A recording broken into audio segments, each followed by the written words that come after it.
you guys are noticing, I have no beard for the first time in like 7 years.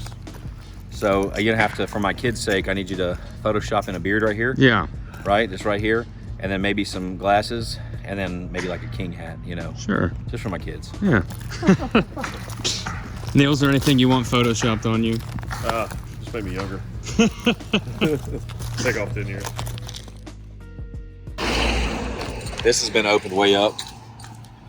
We've taken out several trees here. We still got to do a little bit more, just to kind of open up. We're going to do kind of horseshoe the driveway all the way around, and come out and have another exit over here. That'd be nice. What's your timeline on this? I think we're going to be done in 8 weeks. Okay. So we're running a little slower. I'll show you when we go inside, but when we put the LVL in to eliminate a wall, we noticed the floor was sagging a little bit more than we anticipated, and we went in ahead and lifted up the floor and then re-put down all new subflooring and kind of got everything level and where it needs to be. And that whole process stalled us out about 11 or 12 days. And then you can see from this angle over here, the property line, I don't know if you guys remember in a previous episode, but we got to dig that up. But the mailbox used to be here, it's on our side. So we relocated that for them at our expense. Nice. To the other side there for them. But so we cleaned up a lot of this, but I kind of want to horseshoe the driveway all the way around and kind of, you know, show how wide the property is. So was that flooring stuff? Was that like structural that you had to do, or was that just the flooring? Underneath there was some structural, but underneath basically the subflooring, we replaced all that and also just try and get it all level. We had to jack the floor studs up. Or floor joists. Yeah, floor joists. Yeah. We had to lift the center part of the house. Basically. Oh. You gutted the whole house, didn't you? Yeah. And so you can see where we're going to do an 11. So here in this area, and don't quote me on this, but if I would have built a front porch that was 12 by 12, I would have had to go through a whole round of other things. But if I did 11 by 11 with a double entrance right there, that I didn't have to jump through all these extra hoops.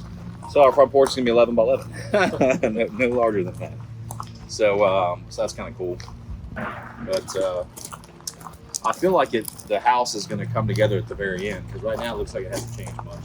Yeah. You'll see we took up all the concrete. Ooh. There's actually multiple layers of concrete there. Looks like they had went on top of each other. That's getting ready to get bricked in hopefully next week. The former front door there. This house was built in the 50s, right? I think so. 50s? Post World War II. Huh. It's like 50. It's post World War II, but I don't remember the exact year. It's a trampoline down the backyard. They found a trampoline back there. Yeah, Behind all that bamboo, right? Who brought those? But before we go in, you'll see, I mean, we've got the silt fence up at the back of the property.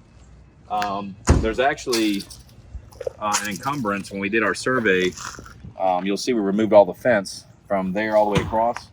So the fence was actually on our property, and then the mailbox was on our property, and then one of our neighbors behind us, all their pool equipment.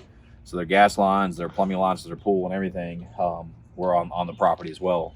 So working with them to figure out a workaround, whether it be, I'm considering some options. I want them just to relocate it because we need to remove the problem, but we're also open to maybe selling them, part of that back into that property there.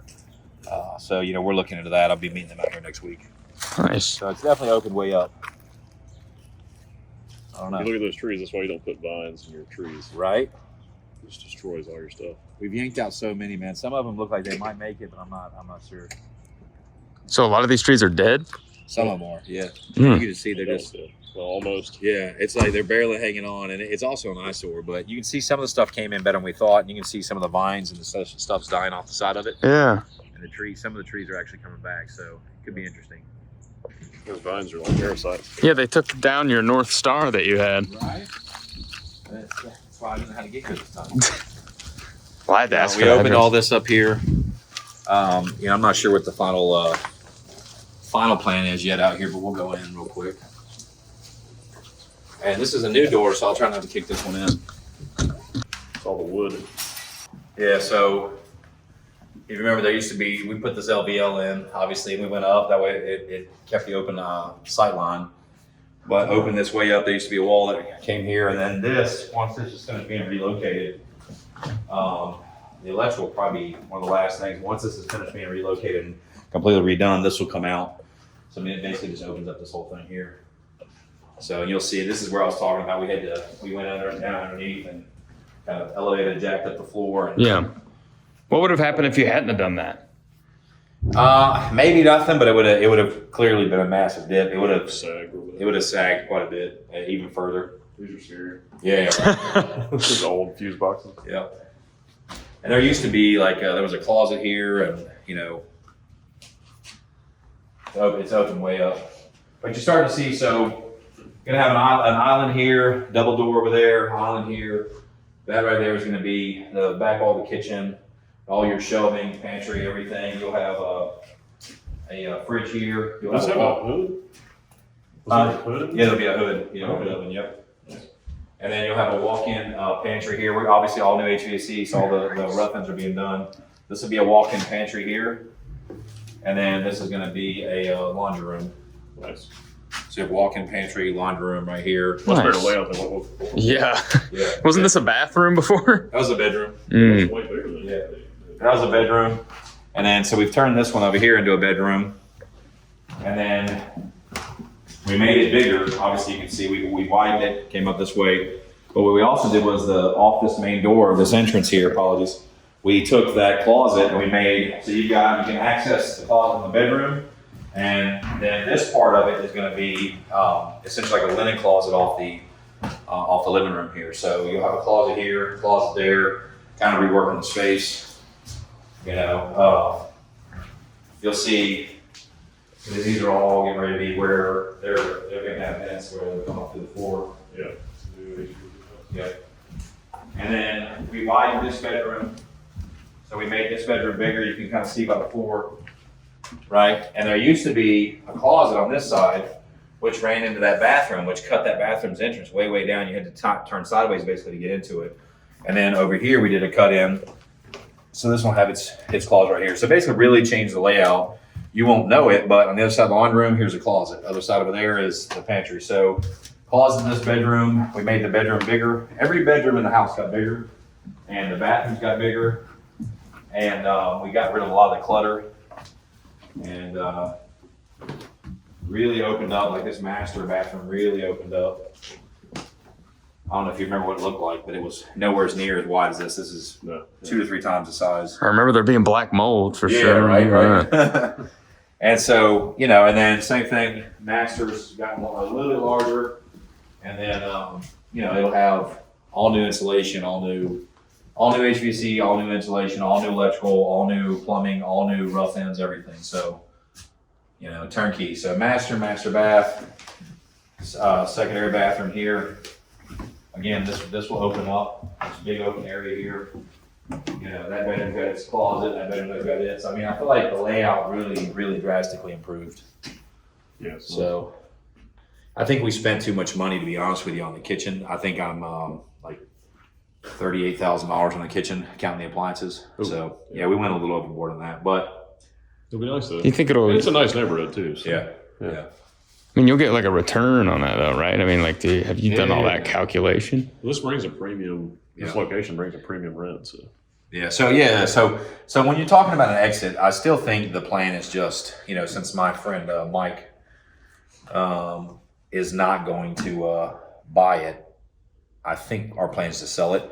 However, I'm not going to say his name just in case people in the area know him. We have a business partner, if you will, that owns quite a few Air BnBs in this area, and very close to here, he has a 2-bedroom, 2-bath, much smaller footprint. And he nets about $4,500 a month on average off of it. And I ran the numbers through like Air DNA on this one. And I think the numbers here are probably more like $6,000 to $6,500 a month. So if you let's just say $6,000 a month net, and you do that annually, it's $72,000 a year. So let's say that for whatever reason I overspent on this.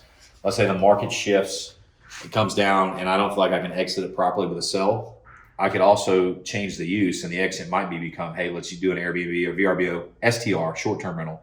Let's do it. Let's turn this into a short-term rental for a year or 2 years, and at $6,000 a month, $72,000 a year. You know, I can make $72,000 of my investment back year 1, and then year 2, I'm at $144,000 return on investment, and I'm place it for sale year 2. So maybe the exit would change. There's a way to be versatile with real estate to kind of limit your loss or or to increase your return. I don't think we'd be in a situation with this where we would lose money. The question, I'm not even close to that. The question is the proper exit to sell at the end of it? And I'm still leaning towards right now that it is.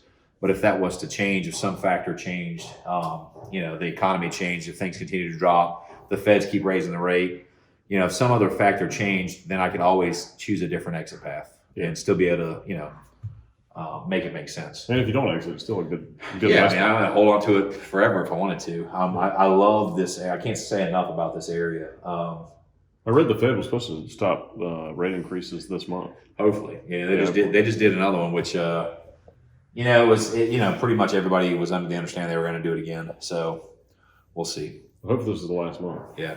I think that the big point, though, is, and we had said this in previous episodes, if you buy the least expensive home in an area, you're very, very well protected. And this home clearly is going to be an entry-level price point to this community.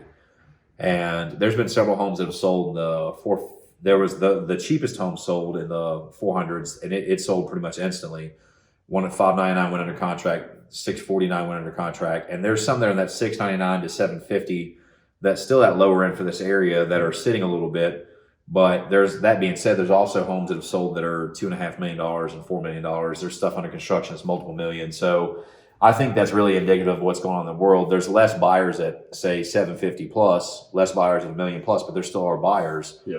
But when you get into an area like this, when the average price point is, let's say 750 to $1 million, and you can get into it for, say, $500K, this is still an entry level price point. And in 10 years, this lot will be worth more than the house. Yeah, it's very likely. It's a huge lot for this nice area. If I had to do it over again, just to put my mind at ease, so this lot's so big after we cleared it, I was like, man, I made a mistake. I could have put 2 houses in this lot. Yeah. Well, we checked, and technically what I could have done was done a main dwelling and an ancillary dwelling, but I couldn't have done 2 separate and split the lot.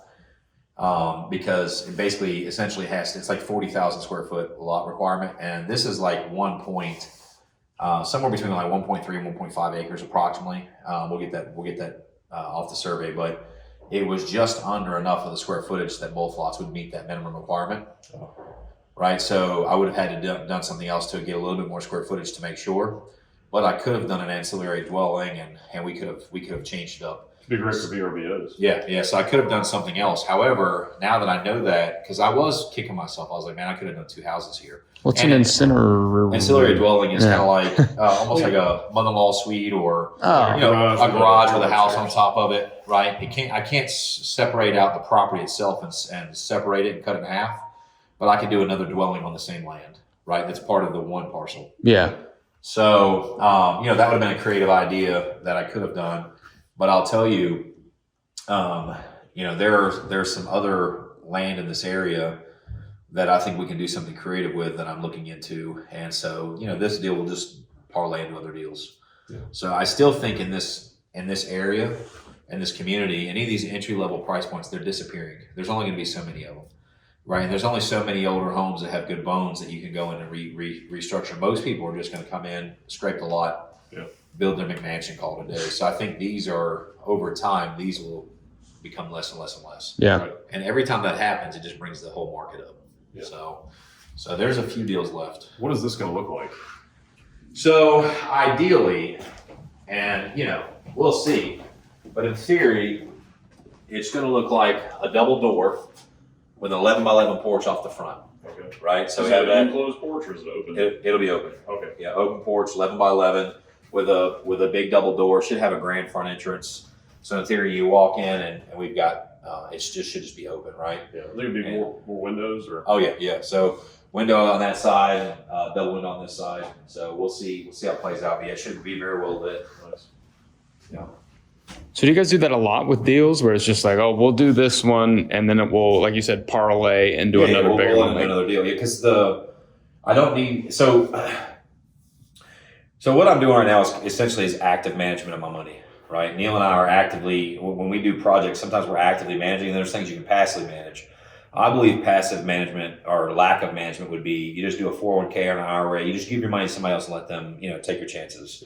Whereas with this, if you think about it, this is forever money, but you still have to actively manage it. right? But it's not like I'm going to sell this and go, oh, it's time to go buy a new Lamborghini.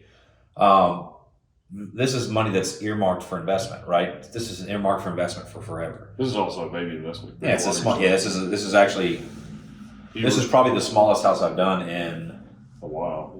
Wow. This was a favor. This was a favor. Yeah, this is the smallest house I've done in maybe 7 years. But most of the houses are $1 million plus, right? So I'll take this money and I'll get a return on it. So I'm actively managing this money. Let's say I turn a 15 or 18% return on this by the time I exit it. So let's say in 4 months turnkey, I can turn, let's say 15%.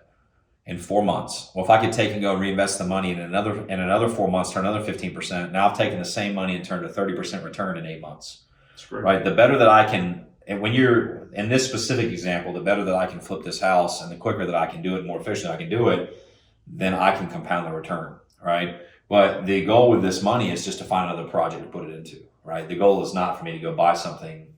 This is just, investment. Now, if you do it that quickly, are you going to do like a like kind exchange? Or? Yeah, just a like kind exchange it to another property. That way, so we mitigate some of the taxes. Yeah. Light guy. Like kind exchange. Like kind. Yeah, so take essentially, if you've got, let's say you have $1 million in an investment and you sell it for $2 million and a piece of property, and we take that $2 million, the full $2 million, and we buy another property for $2 million, I wouldn't pay taxes on any of the gain. So you take that money and put it into you work with a real estate attorney, and it goes into their trust into a trust, and then it'll sit there until you close the next property. So you never touch the money; it never goes into your account. So you avoid capital gains. Yeah, consult your attorney and your accountant, but and that does change. Those things change. And there's some. It's a nuanced process, so definitely make sure you do it the right way. But yeah, so you again, what we want to do is you're not really avoiding tax, you're delaying paying tax. Because at some point, you're not making a profit. You're just transitioning an investment into another investment. It's just like moving transitioning one stock to another stock. It's the same idea. Yeah, so we're taking whatever the return is on this, that's fine, but I'm literally just taking whatever that number is and rolling into another deal. It's like you have a retirement account. If you take money out of a retirement account, you have to pay taxes on it. But if you leave it in the account, you don't pay taxes until later when you start taking the money. When you're older, Yeah. So, but yeah, that's the plan. I mean, you can't just wait till you sell a deal to go, okay, well, what's the next deal? So you start to get a network, and I've already got 5, 6, 7 deals in my head right now that I'm going, okay, I should have this deal done in this amount of time. It should take this long to sell. And you kind of start building a pipeline of potential deals. And then there's other things that take place. Like we've got another deal in town. I'm not going to say the address, but house is probably worth somewhere between $700,000 and $850,000, depending on how well you finish it. Like, to what extent you do with the appliances and the finishing touches and how much you update it. But I think I can pick the house up for a third of that. Literally, I actually probably get the house less than I bought this house for. But the caveat, the asterisk to that is that I think there's $300,000 of work that needs to be done to it. Like it's a 3-story, it's a massive home, and there was a flood on the very top floor, and it flooded the entire thing. I mean, you're talking about, it needs a lot. It's a 5-6 month project, and the only negative, the thing that throws me off of that is the economy is doing weird things. And in 6 months, if the market fell another 10%, we have to factor that. Because 10% on an $850,000 house is $85,000.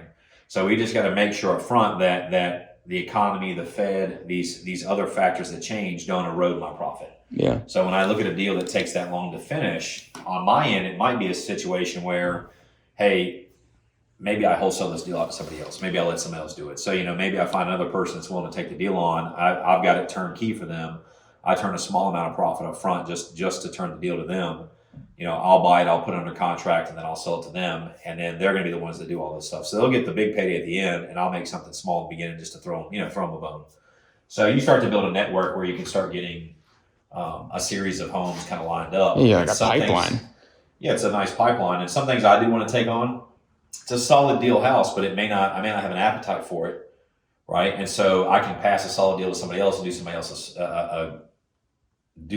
solid and let them kind of take it on. So, there's a lot of ways to make money in real estate. I've never been the guy that prefers the fix and flip. I like buy and hold. I like cash flow. I like revenue. I like the properties you buy are already nice properties in vacation areas too.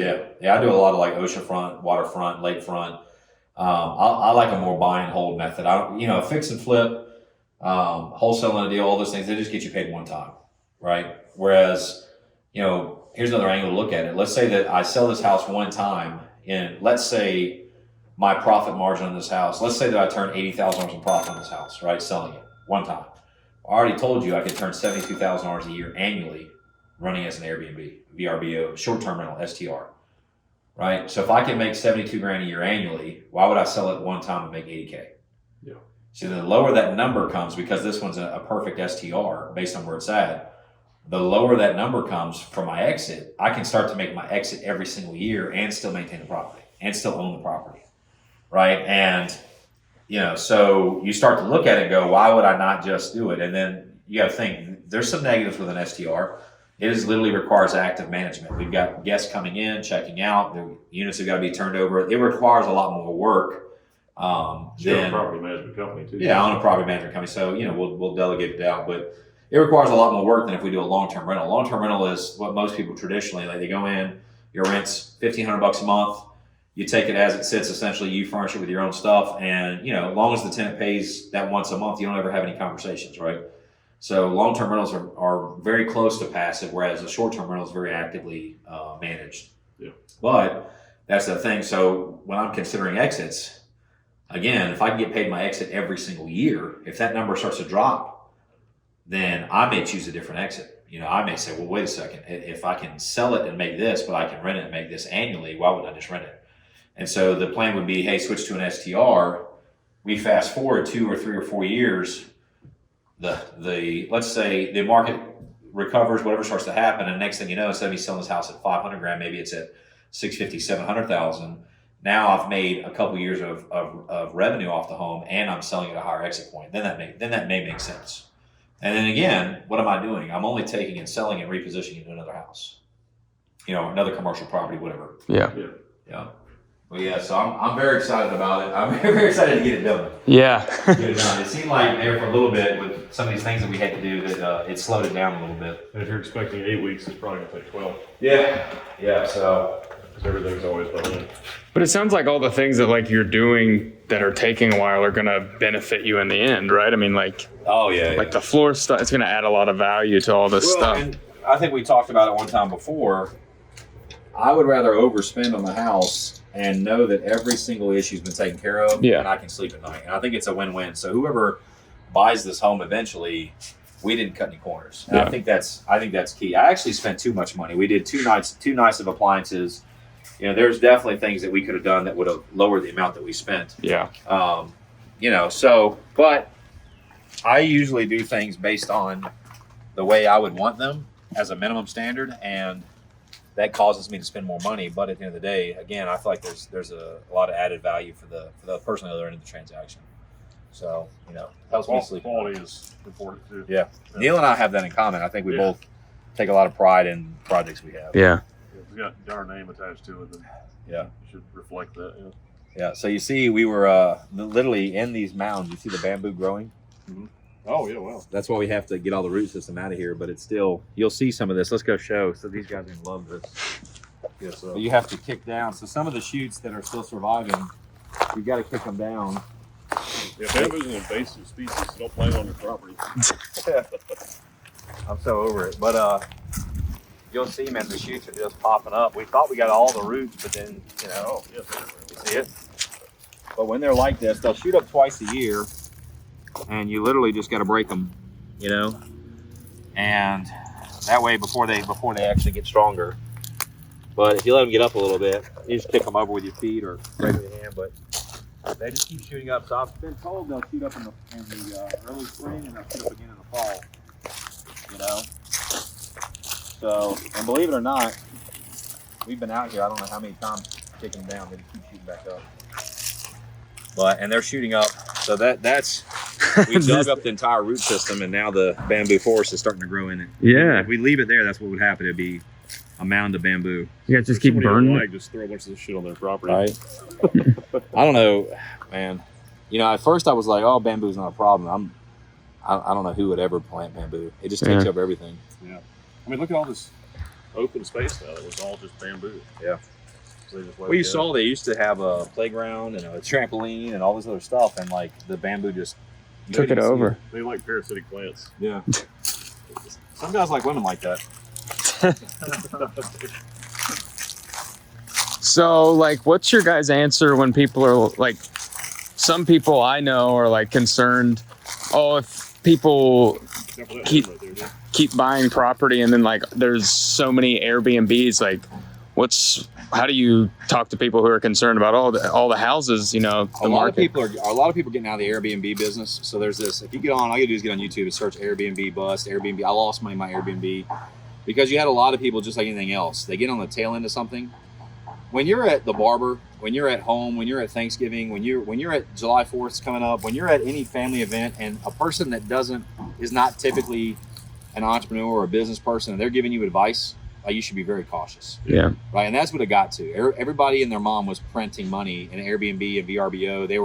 They were practicing short-term rentals, and they were buying things that they never would have bought otherwise based on some crazy return they thought they could get. And they had no experience managing a property, no experience managing a short-term rental. Yeah. And so they went out because everybody was doing it and everybody was making a lot of money. And then what happens is it actually floods the market, right? So you think, oh, well, it hurts everybody. It doesn't, because the people that have this down to a science, they execute at a level that the other person just can't because they don't have the experience. Yeah. Right. And so what happens is they struggle. And then you're seeing a lot of those short-term rentals hit the market, people getting out of the business, and you're even seeing people that have fully furnished houses that are selling all the furnishings. And so, I do think that that's that boom and bust. But the people that are running a strong business, it's not really affecting them negatively, right? And, there's the other side of this. So, like in a lot of vacation towns, there's Indian Rocks Beach in Florida. There are signs up. It says homes, not hotels. Mm. And, because there's no homes left for people, right? Because a lot of companies have come in and bought up all the homes and turned them into short-term rentals. Yeah. And so, like I was just saying, like as a short-term rental, you could rent a short-term rental and get an entire home for less than you can get, sometimes for less than you can get a hotel room. Yeah. There's a lot of value there, right? But people don't really look at it that way. They look at it from the standpoint of, well, I can't afford rent anymore, right? And so it can be and will be a problem. And I think part of that's going to be addressed, in Florida specifically, you have a lot of migration. You have a lot of people moving to Florida. So the problem is compounded with, you have people taking homes and turning them into rentals, and then you've also got an influx of a lot of people. So there's just a shortage. There's an inventory shortage. So Florida, if you look across the nation, where everybody's saying, oh, housing prices are crashing. Well, it's real estate is not national. The averages aren't. Right. If you look, it's a very regional situation. And so in certain parts of the country, real estate's doing perfectly fine. Right. And in certain communities, in certain cities, in certain areas, I still think it's very well insulated. Right. When you have a supply and demand issue, it really doesn't matter what else is going on in the economy. Right. That being said, there are certain areas like California really has a problem where they've been so strict on building homes, especially certain parts of California, that they've further compounded the issue where they just don't have enough homes for their people, right? They are starting, for what I'm told, to lighten up on that. And I think that'll help solve the issue over time. There are a lot of regulations, a lot of cities and communities that are trying to regulate how people rent their homes.